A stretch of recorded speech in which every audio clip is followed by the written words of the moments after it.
Hello everyone, welcome back. In this video, I'll show you how to create a family calendar in Google Calendar. This is a great way to organize family events, birthdays, appointments, school activities, and reminders in one shared calendar.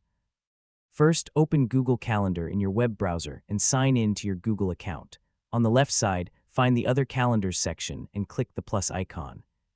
From the menu, choose Create New Calendar. In the calendar name field, type Family Calendar. You can also add a short description if you want, then click Create Calendar. Your new family calendar is now created. Next, select the family calendar from the left panel and open Settings and Sharing. Scroll down to Share with specific people and click Add People. Enter the Gmail addresses of your family members. After adding each person, choose the permission level. For a shared family calendar, select Make Changes to Events so everyone can add or edit family events. Click Send to share the calendar. Now, let's add a family event. Click Create, enter the event title, choose the date and time, and make sure Family Calendar is selected as the calendar.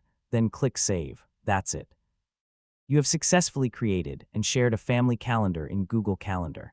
If this video helped you, don't forget to like, subscribe, and turn on notifications for more Google Calendar tutorials.